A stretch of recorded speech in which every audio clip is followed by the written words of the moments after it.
screaming, like, I don't want to die, I don't want to die. She's trying to escape out the window. She's having a huge panic attack. Now on the news at 6, a family is cleaning up after Wednesday's devastating storm. It's not the first time they've dealt with disaster. Plus, cleanup is well underway. It could take weeks, if not months, to remove all the branches and downed trees. We'll let you know where you can recycle debris next. We've seen gray skies today across the inland northwest, tracking a little bit of rain and a little bit of snow for your Sunday morning, but otherwise pretty quiet weather across the area.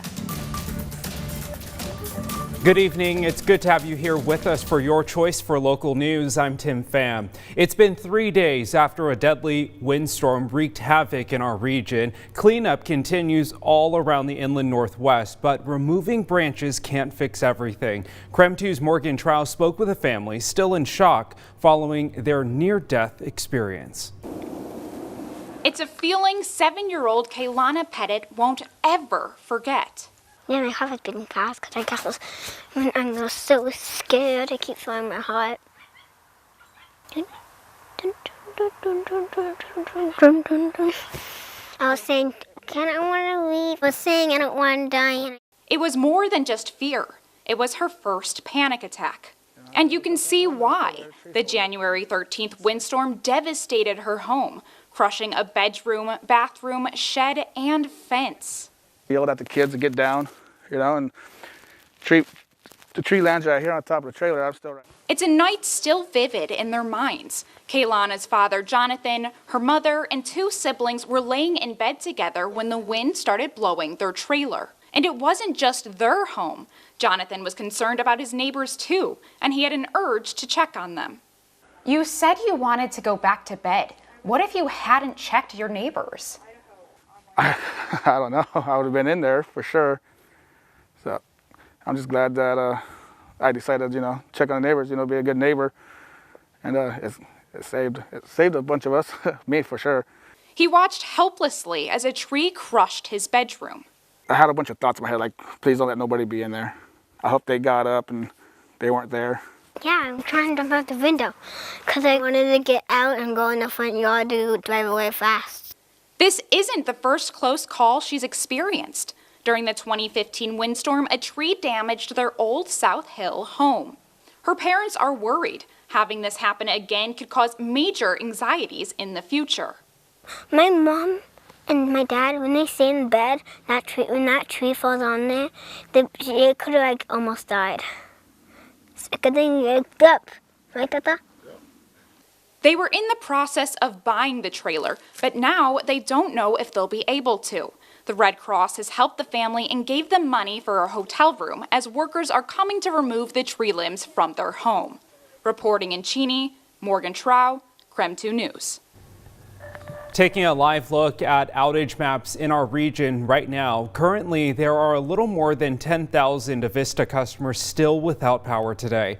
Avista says customers in Spokane are expected to have their power back by tomorrow at 6 p.m. Kootenai Electric is reporting a little less than 300 outages still, and Inland Power is reporting around 60.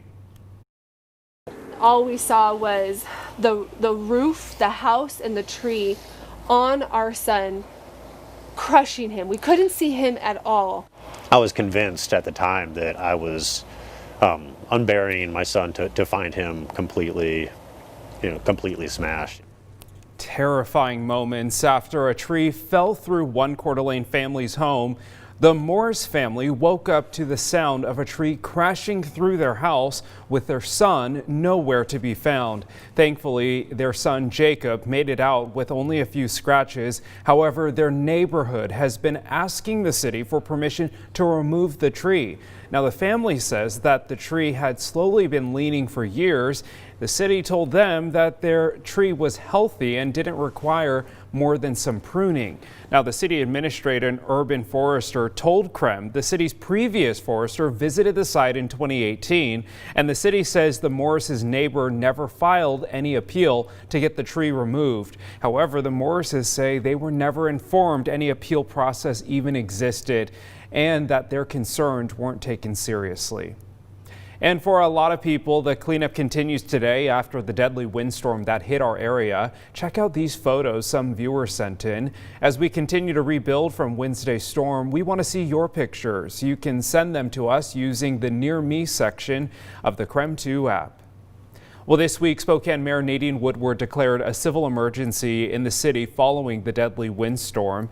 This speeds up the process of accessing and deploying more resources needed to clean up some debris.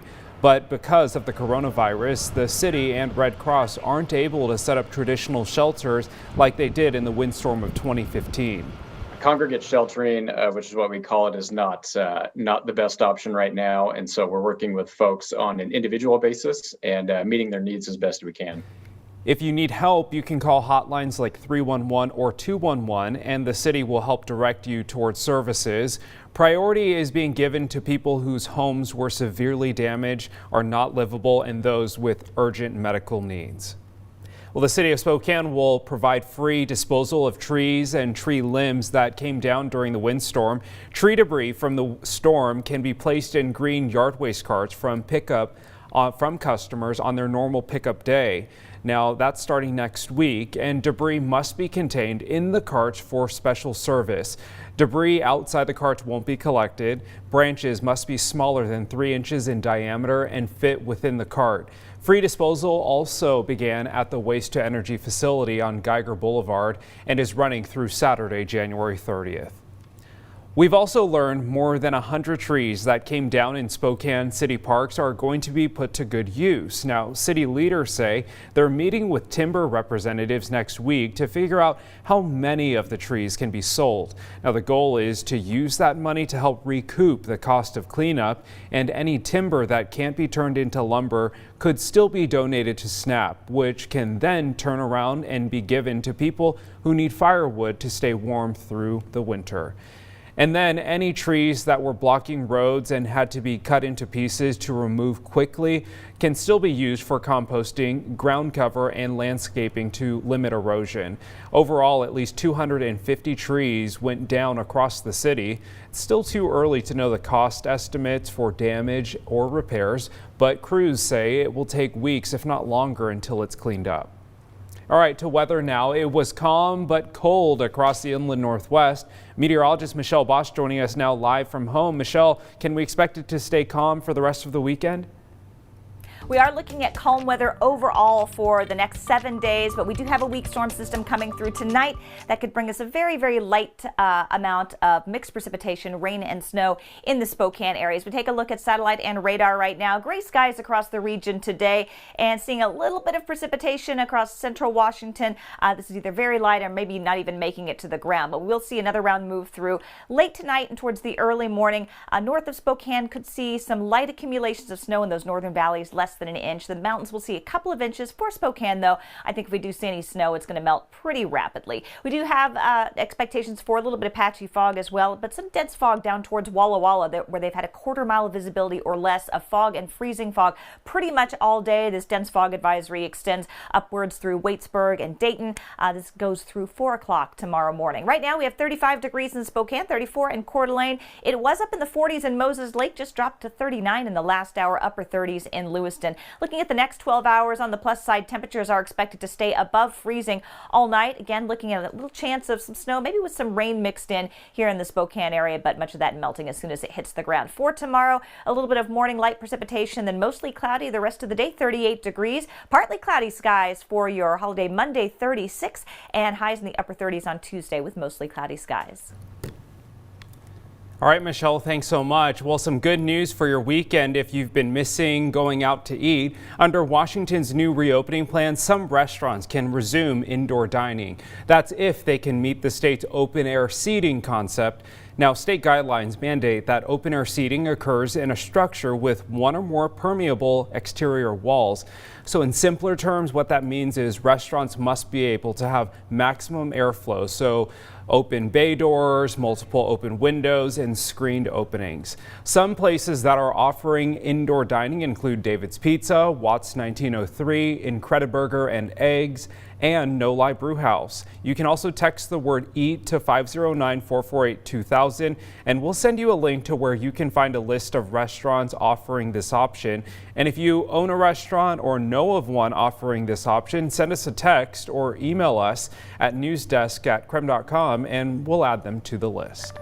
We're just getting started here on the news at 6. President-elect Joe Biden revealed his coronavirus vaccine plan this week. He made big promises, how he plans to vaccinate 100 million people in 100 days.